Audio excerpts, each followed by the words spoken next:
What's up everyone? My name is Shaelyn and on this channel everything's alright.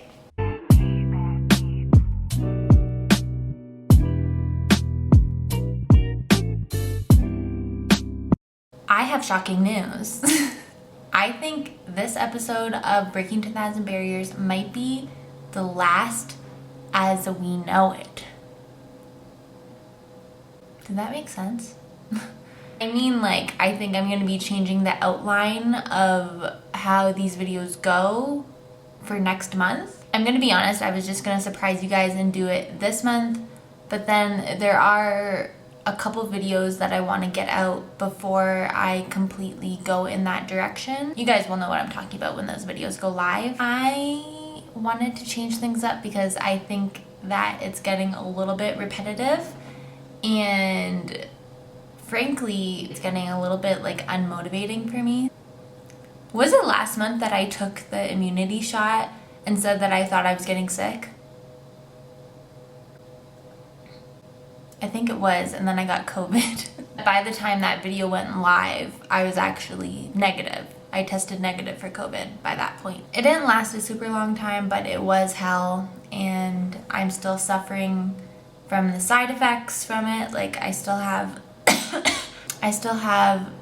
a pretty annoying cough that I'm eating Halls to combat every single day, pretty much. Not fun. Like I was saying, the layout of my Breaking 10,000 Barriers series seems to just be a little bit unmotivating personally. I know it still helps other people, like my viewers that watch my videos and things like that, but I need to change things up for me. But spoiler alert, I made some crazy breakthroughs this month.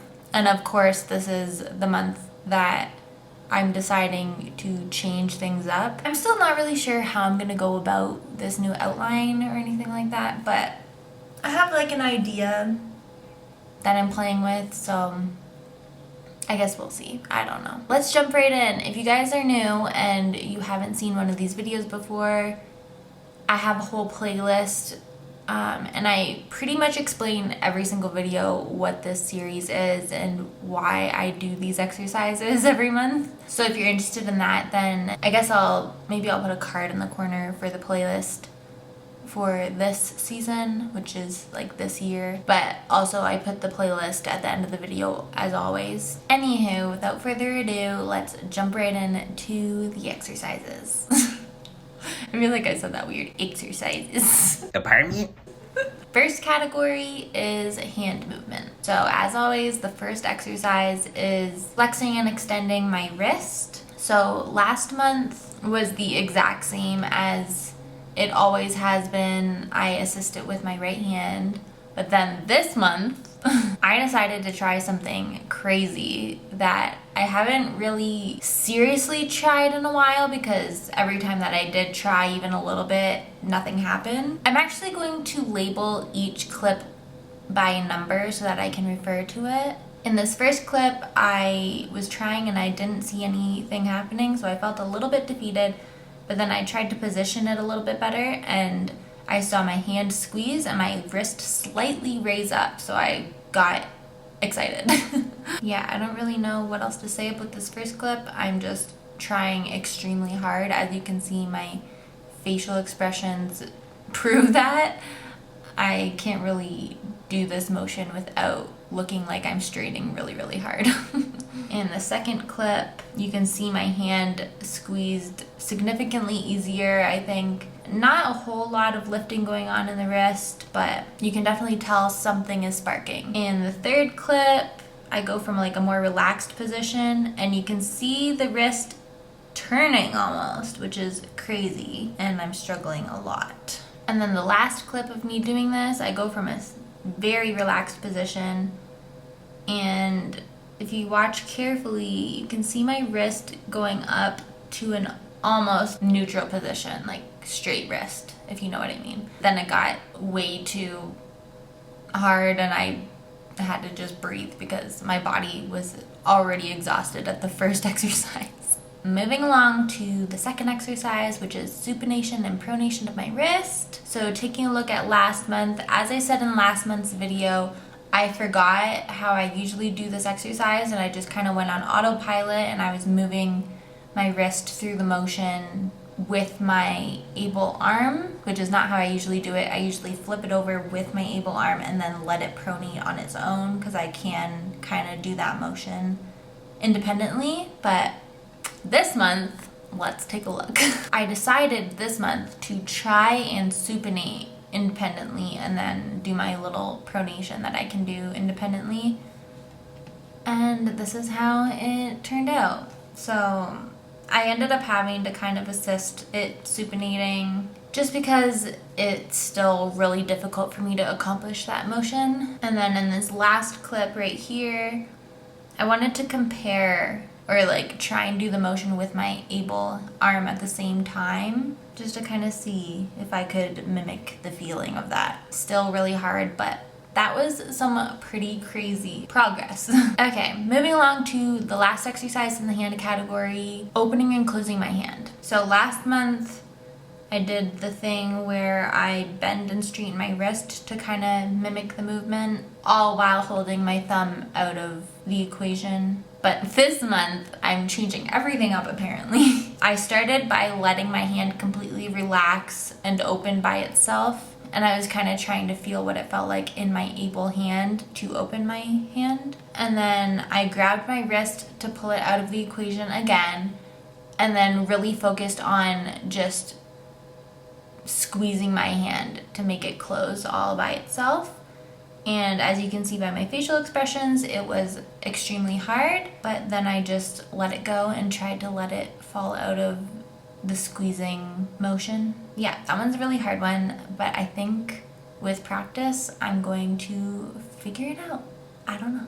Moving along to the second category, arm movement. So the first exercise is flexing and extending my bicep. Last month looked a little bit stiff, honestly, but I will say I didn't like do a warm up or take a bath beforehand or anything like that. My muscles were kind of tensed up, like I said last month in last month's video. And then this month, oh, I forgot to say, I also said last month something about like rocking while I'm doing it and not kind of engaging my core and just letting my bicep do all of the movement. So I paid attention to that this month and tried to keep myself stable by keeping my able arm on the back of my couch to kind of just isolate the left arm movement. The motion of me flexing and extending my bicep and moving my arm is a lot more fluid, and I feel like it just moves a lot easier. The second exercise in the arm category is raising my arm straight above my head. I think last month I said something about me compromising my posture and the form of the exercise by kind of leaning back into the couch every time I do a rep. And so I wanted to try and fix that this month, obviously. As you can see, last month I was definitely just kind of like arching my back to get my arm above my head. That's kind of like a natural motion that will happen while I raise my arm up anyway, but because it is so difficult, it's like over exaggerated, I think. That's probably what I'm seeing. But then this month, I tried to plant my able arm on the floor to kind of prevent a lot of that movement. And I did feel it working a lot more than it had been, obviously. I looked like I was exhausted after doing those reps. Then the last exercise in the arm category is reaching my arm behind me. Last month, I feel like I just like rotate my torso a lot to get my arm to move back. But also, like I've said before in several of these videos, it's really hard to do any motion behind you when you have paralysis. So any movement at all that is behind me is good, I think. Then looking at this month, so right away, take a look at my hand. I noticed it like shook really crazily for some reason. And I was like shocked. I looked at the camera like, did you just see that? But anyway, I tried to keep my arm straight at the beginning of each rep to kind of get better quality movement. My torso is still rotating, obviously, but I think it kind of looks better than last month's looked. Moving on to the third category, foot movement. So the first exercise is pointing and flexing my foot. So last month, I feel like the socks just kind of help it look better than it actually is, but my ankle just doesn't seem to want to point any further than that motion. So I don't know. It's been at that point, I feel like, for a really long time. I don't know if it'll ever progress further than that. It is a hemiplegic foot, so I gotta give myself some slack.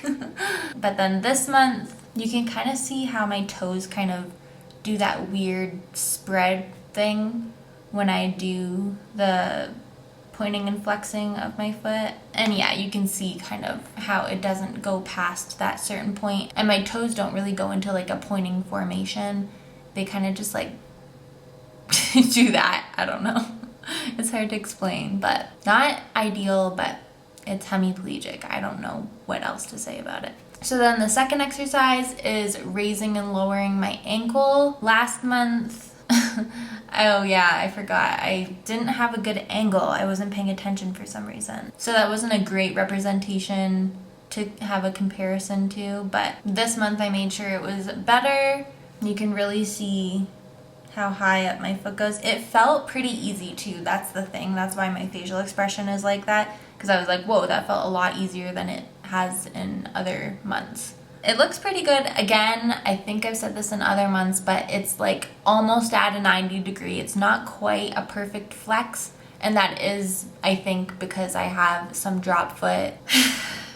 I'm dreading this next exercise. You guys will see why, but the last exercise in the foot category is wiggling my toes. Last month I was doing the same thing that I usually do.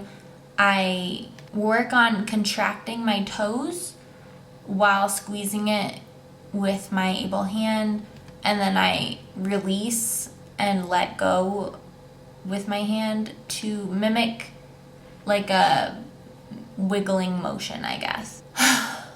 And then this month I started off doing the same thing that I usually do, which is using my hand to mimic the wiggling motion. You can see my face. I'm trying really hard to get my toes to move on their own, and I kind of just realized that it's not doing that.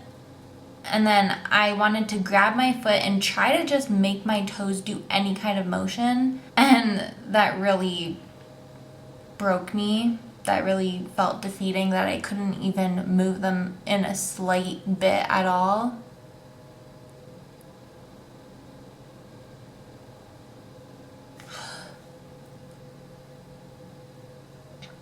I had a feeling I was gonna cry watching that back again. Yeah, I think it's okay to show emotion like this when I have it. I don't know, this is the reality of having hemiparesis and hemiplegia and going through stroke recovery. It's really freaking hard, and just really hard to see that I'm trying so hard with every ounce of energy in me to move a part of my body and watching it literally do nothing, like no movement, not even a flicker. That's just like, and not to mention, that's like the one thing that when people ask me what's like the hardest thing for me to do and what's like the most challenging thing emotionally, I always say wiggling my toes. I think it comes from being a dancer too. It's like how people describe like nails on a chalkboard, like that annoying sound. That's how it feels to watch my toes not move when I'm focusing so hard and trying to move them. It's frustrating. Moving on to the fourth category and last category, leg movement. So the first exercise in this category is kicking my butt with my heel. Last month it looked pretty good, but I will say I was leaning forward a little bit with every rep. And then this month, I think that looks like a lot better form, honestly. It doesn't look like I lean forward too much, and it looks like I'm really isolating each rep with movement from my knee to kick my leg up to my butt. And then the second exercise is my straight leg fire hydrants. Last month, my knee was bent a little bit though, I will say that. I think that's just a natural thing that happens to me when I do this kind of exercise though, so oh well. So then this month, Yeah, my knee is just bent. I think that's just the way it's gonna be. I actually ended up doing a rep on my able leg to kind of see and kind of compare how it is to my affected leg, just to see if I'm going crazy or not, if it's like really bad on my affected leg or not. I actually think they're pretty similar, to be honest. I think I just have more flexibility in my right leg, if anything, and more balance. It's hard to kind of compare the two, but that's what I'm seeing. So then the last exercise in this video is balancing on my affected leg, just standing on my left leg and lifting my right leg up. Last month, I stood on my left leg for a whopping 12.1 seconds. And then this month I got only 10.6 seconds. That's still really good, I'm gonna be honest. I think anything above like 8 seconds is a win for me because it used to be a lot worse than that. And like I've said before, I have my off days. Everybody has better balance on like from day to day. You can never really predict when you're gonna be better balanced. I don't know, maybe you can, but for me at least, I have good and bad days. It just is what it is. That was hard to get through this video. Ugh. A lot of good things and a lot of emotions this month. I don't know what's different, but we got through it, guys. I'm really glad that I was able to show kind of the good and the bad that can come with going through this, because that's exactly what it is. It's highs and lows. So I'm glad that you guys got to see like kind of the reality of this whole thing. And stay tuned for next month for the new outline of breaking 10,000 barriers. I'm really excited, honestly, to kind of change it up and try new things. So I hope you guys are too. But I will see you next month for another Breaking 10,000 Barriers episode. Thank you guys so much for watching. Don't forget to like, comment, subscribe, share. Follow me on all my socials linked in the description down below. And I'll see you next week for another new video. Okay, bye!